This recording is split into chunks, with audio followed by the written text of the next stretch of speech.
We are live. Just wait for some people to come in, and I'm just gonna double check. Nice. YouTube is live. Sick. Awesome. One watching. I like it. Yourself, let's basically. see. Yeah. That's sad. Okay, nice. Okay, we have a few people already here, so good stuff. I'm just gonna check actually how does this work now. Are you on LinkedIn, Bob? Are you Yeah, can you I actually see am. me? Can you type something in the chat? Let's see if it comes up. Let's see. I didn't get a notification. Oh yeah, posted. Miles posted now. Nice.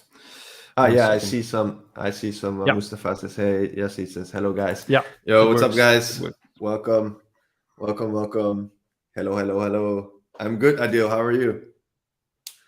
All right, cool, guys. We just want to do a quick community Google Ads Q&A. Good to hear, man. Yeah, what we'll do is we'll go through some of the questions that we have from Discord. So first of all, if you're not in Discord, you can join here. Just go to this link. We have a specific channel for where you can ask the questions, and we will prioritize them in the upcoming 30 minutes. We'll just go through them, and then if there are any leftover questions leftover time, then we'll just go through some of the questions that we have here on LinkedIn in the chat and on our YouTube channel with 6 subscribers, which is sick. Let's just start with something that happened yesterday, Bob. Google just announced, or maybe not even announced, but Loki introduced automatic ad creation features inside of the search campaigns. And I was just wondering, what's your point of view there? Is it a good thing? Is it a bad thing? What can we expect going forward? What do you think? Well, I was waiting for it to happen, to be honest, but not this fast. Like I was thinking this would be happening somewhere in 2023, because we were already seeing signs like they were going to head towards automated assets and writing your own titles, description lines and stuff. But this fast, no. So yeah, kind of surprised, but not really blown away, because you see the trajectory where Google Ads is going, right? Yeah. So I think it's not necessarily a bad thing, because you can still turn it off if you don't want Google Ads to mess with your ads. But I'm running several DSA ad groups already nowadays, where Google Ads is generating the titles itself already. So if it can generate good enough description lines, I think it will be okay. But how are you going to make sure everything will be imported correctly? I think that's the big question. And I think a lot of will depend on the stuff you communicate on the landing page, and maybe structured data, the schema markup, stuff like that will become very important in the near future. So that's another skill set for us. Yeah, I saw that in the comments on my post yesterday as well. You had some discussions with people, but it seems like we finally have to dig up those SEO skills now, right? Yeah, I think so. I think there will be even more collaboration between head departments, SEO, SEA specialists, and I think it's a good thing. Yeah. Are you going to use it straight away? No. I want to test it just to see how it goes, how it works. I'm feeling like we're gonna see such weird combinations of ads now.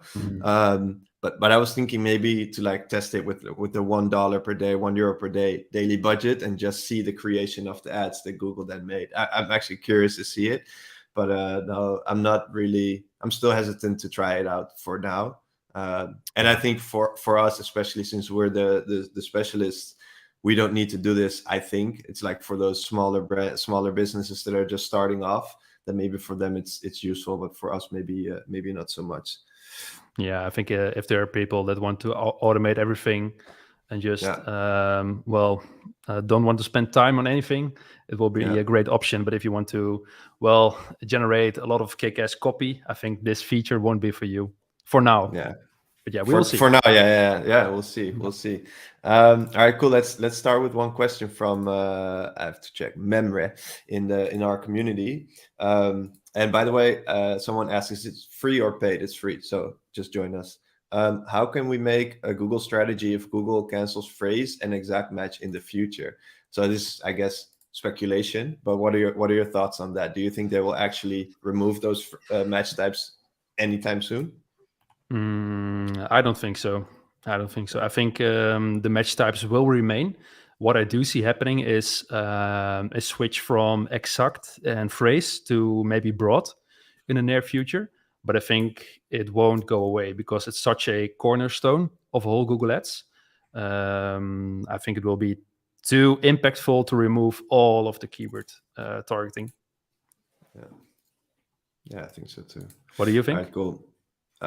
Yeah, I mean, I won't be surprised if they actually remove it and then we only have broad. What I recently noticed in the recommendations tab, you can actually upgrade your phrase and exact match keywords to broad match, and it's sort of similar to how they called Performance Max the upgraded version of Smart Shopping. So with that in mind and everything that is changing so fast now, then maybe we will see disappearance of exact match and phrase match, and then as sort of an upgraded version that is broad match.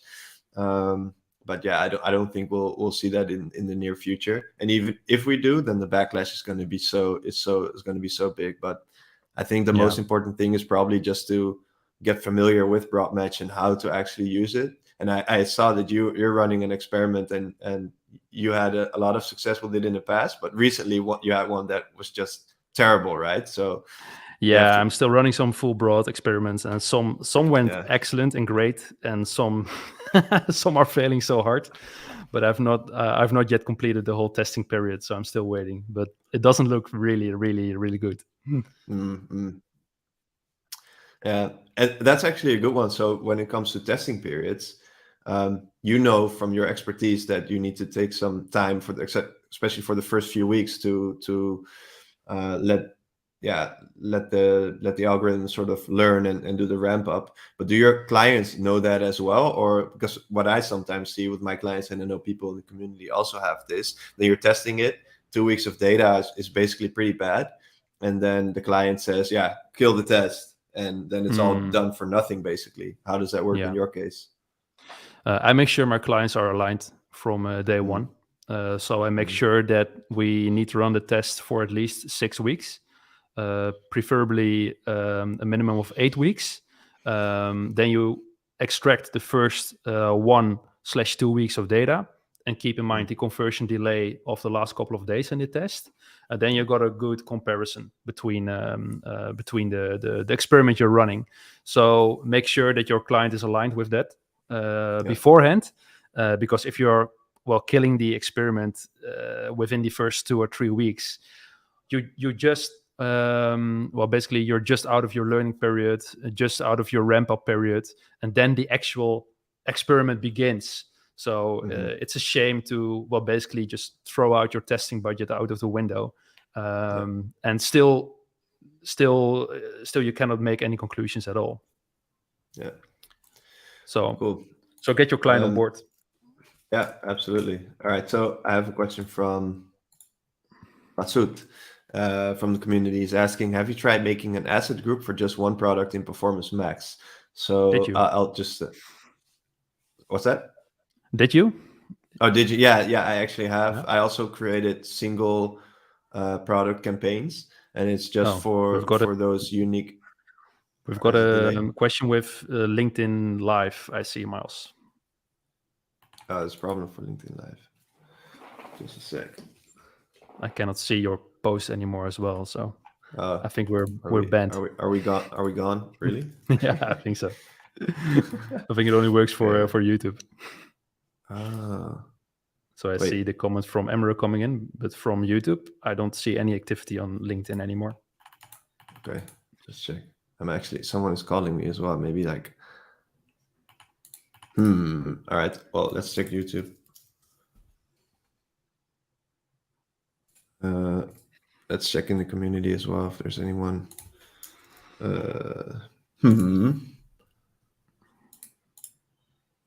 Did we say some bad things about Google? Okay, yeah, we have people watching on YouTube, so let's just continue for that, I guess. Yeah, doesn't really matter. So anyway, as we were discussing, one product PMax. Yeah, one product PMax. So I can actually still see comments coming in from YouTube. So cool, guys. We'll just continue here. So actually, yeah, I have tried making single asset group, single product asset groups, but also single product campaigns for Performance Max, and it actually works really well in some cases. I did it with Smart Shopping as well in the past. And it's for those unique cases where there's maybe one product or one product variant that just needs to be pushed really hard.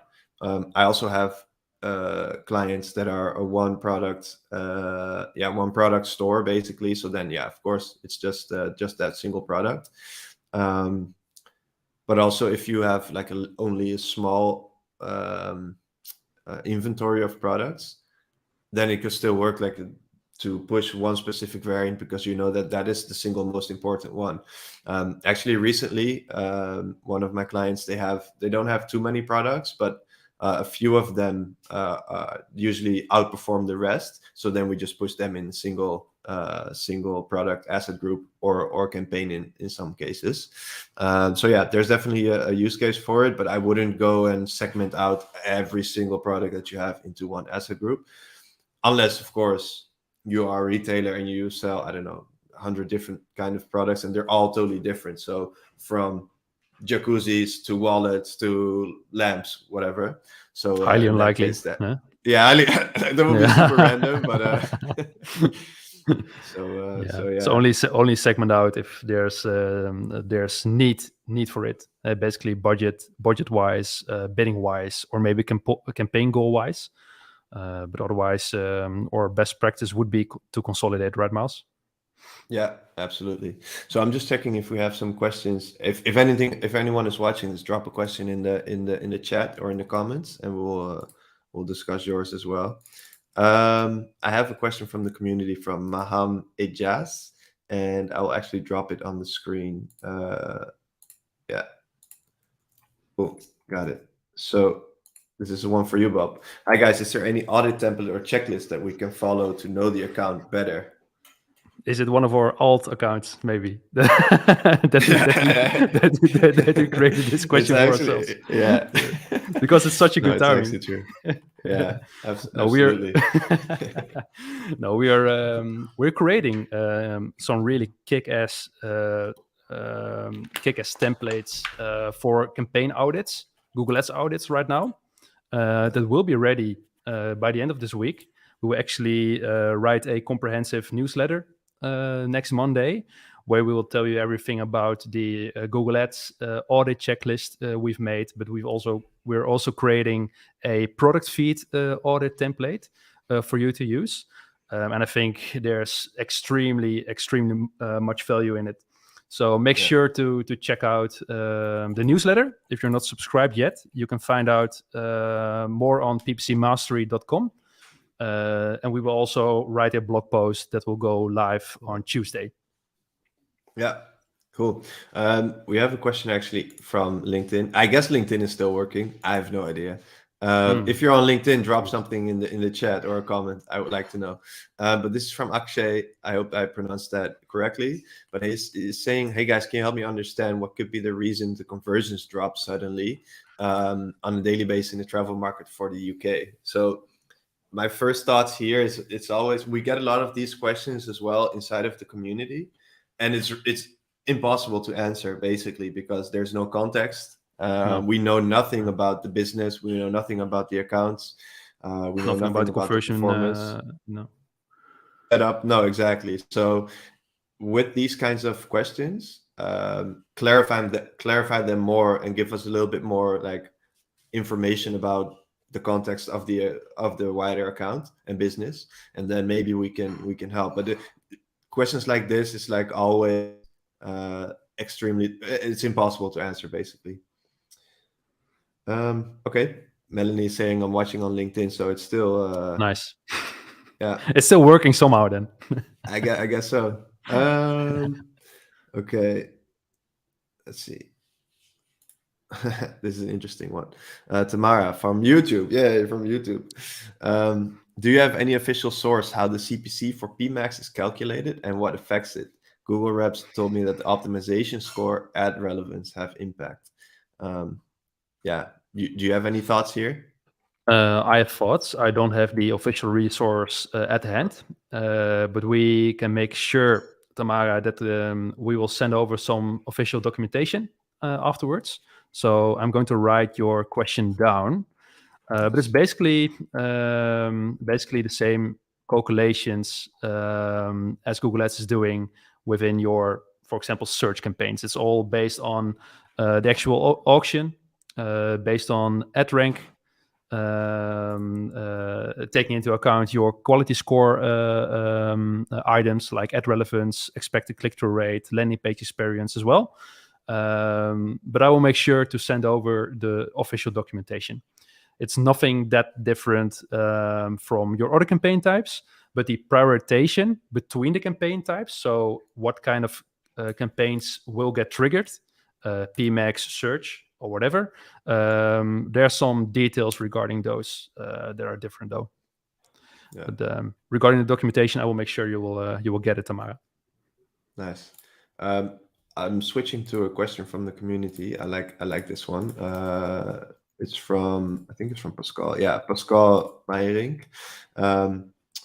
He's asking, are there any best practices regarding Hagakure search structure, so basically consolidated campaign structure, when it comes to specific lower volume keywords? And then there's a little bit of extra context to his question. Specifically, if you have keywords that are very specific and can land on a more relevant landing page, but it will not get enough volume weekly for smart bidding to work optimally. So he's saying less than 3,000 impressions per week. What do you do with these keywords? So they don't get enough very good question. Yeah, go ahead, man, if you have some thoughts. Yeah, I think I would still take a look at the best practices regarding Hagakure campaign structure, where I always prefer the separation by landing page. So even if your keywords are lower volume, but you have dedicated landing pages for those kind of keywords, I would still segment them out in different ad groups, even though they are generating less than 1,000 impressions per week. That 1,000 impressions per week benchmark is extremely high for most of the advertisers. So I would still separate them out to make sure your ad is, well, highly relevant. You could, however, experiment with consolidating those kind of keywords within other similar ad groups to make sure people are landing on the right landing pages. You can still use that specific landing page and add it as a keyword landing page. So one level deeper than the ad final URL, basically. So that's still a nice little hack to make sure that you're still consolidating those low volume keywords in higher volume ad groups. But first of all, let's say you're starting out with a whole new campaign, I would suggest starting out with a separate additional ad group. That would be my 2 cents. Yeah, nice. I like it. And I think the most important thing here is always to think about your business objectives first, for sure. Like if you have specific keywords that need to land on a specific landing page, then that is by itself is already so much more important than optimizing for an X amount of impressions for your responsive search ads. Also, if you're consolidating campaigns, then how you consolidate your ad groups doesn't directly have as much of an impact on smart bidding as how you would structure your campaigns, because how you structure your campaigns, that's how the smart bidding algorithm kind of connects all the data points. Then of course, if you use ROAS or CPA targets on the ad group level, then it it does change. But let's say you don't have that, then maybe it's not optimal to have ad groups with, let's say, less than 1,000 or less than 3,000 impressions per week. But that will only have an impact on your RSA performance and not necessarily your smart bidding performance. So for me, always the campaign setup as a whole is more important than the ad group setup when it comes to data. So I want to make sure that my campaigns have enough data on a monthly basis, preferably 30 to 50 plus. And then, if it's a smaller advertiser, then try to consolidate as much as possible. But then, like with ad groups, it's a little bit secondary to that. But yeah, I think Bob's tip when it comes to using keyword final URLs is perfect. Then you can still consolidate and then have the keyword inside of that ad group, if the RSA is also applicable to that specific keyword, then of course. I like this question, so thanks Pascal. Let's see if we have something live. We've got a nice question from Jan. Jan is, well, maybe you can put it on the screen. Yeah. Yes, here we go. Jan Bouwman. What kind of data source are you guys using these days for reporting on clients? Universal Analytics, Google Analytics 4, or Google Ads, and why? What are you doing over here, Miles? Yeah, so I only have e-com clients, and most cases I use Google Ads as everyone to sort of steer and change the campaigns and steer on those goals. When it comes to reporting, actually, in a lot of cases, I use Northbeam. One of my bigger clients is using Northbeam. It's a third-party tracking, measurement, attribution tool. It's still relatively unknown in the Netherlands and in Europe, I guess. I think it's a lot bigger in the US, and it's growing really fast, especially since iOS 14 updates and tracking issues. So I use Northbeam as sort of the source of truth. That's what I report on most cases, and then use Google Ads to steer on that data. One thing that I'm talking about with one of my Google reps right now is finding a way to import that data from Northbeam into Google Ads with offline conversion tracking or offline conversion imports, and then we can actively steer on that data as well. So that could be a next step. And of course, Google Analytics, like for the clients that are not using Northbeam, I still use Universal Analytics in a lot of cases, also because it's just easier still, because it's what I've been used to using. But I am making a transition now slowly to GA4. We're using it for PPC Mastery as well. So I think, especially since it's going to be sunsetted soon, then it's so important to get familiar with the GA4 as well. How about you? Do you use any other different tools, maybe? I personally just look at the Google Ads conversion tracking data as the single source of truth. And I know sometimes Google Ads is over-attributing conversions to itself. Most of the advertisement platforms do. But when I create Google Data Studio dashboards, I always import the Google Ads conversion tracking pixel data. So I'm not reporting on Google Analytics, UA, or GA4. I'm basically just looking at the data that's in my Google Ads account, attributed to my campaigns, and just create fancy Google Data Studio dashboards for those. And nice. Of course, your client can take a look at this backend and see if all the numbers match up. But most of the times, they don't do anything of this. Yeah. And you also use profit metrics a lot, right? Yeah, for my ecom clients, I always use profit metrics. But by using profit metrics, you can even attribute even more conversions to Google Ads. But profit metrics does have a really kick-ass dashboard tool where you can see the gross profit, net profit, gross margins, variable costs, and stuff like that. That's not the reporting tool I use. I still look at my Google Ads data, where profit metrics is imported, but my clients, especially my ecom clients, because they use profit metrics, they look at the profit metrics dashboard, if that makes sense. Yeah, for sure. Okay, we have a question from Gregor on YouTube. Do you have any results on testing PMax with full asset groups, with all assets versus empty asset groups? What about you? Then I'll No, I don't have not yet. test results. I can say that for the PMax campaigns I'm running full assets on, basically just using PMax for what it is and what it's meant to be. I'm generating really good results right now, but it's almost impossible to do a fitty test with those kind of campaigns. You might you can do like geo experiments where you target like half of the country with your PMax PLA campaign only, and on the other half the full stacked one. But it's really hard to drive a experiment with those kind of campaigns. Yeah, I agree. It's in most cases it's always like a before and after test, and then the data is sort of skewed. Yeah, I have the same. Jan is actually saying, cool, thanks guys, we'll have a look at profit metrics. Definitely, and mention PPC Mastery because they have a cool offer for the community if you didn't see our last webinar. So definitely check that out. A question from Hilal. I hope I don't butcher some of these names, but I know he's in our community as well.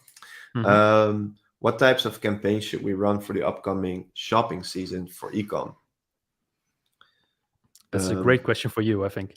Yeah, sure. So I'm just gonna go ahead and say it again. It depends on so many different factors. So let's say you're a scaling ecom brand, then of course there's the bottom line is like your branded search, non-branded search, DSA, performance max, and then once you have that foundation sort of set up, I would definitely look into, and then with the remarketing as a sort of extra layer to catch all your website traffic and keep following them on the Google platforms, then I would definitely recommend to look into YouTube and discovery as a supplement.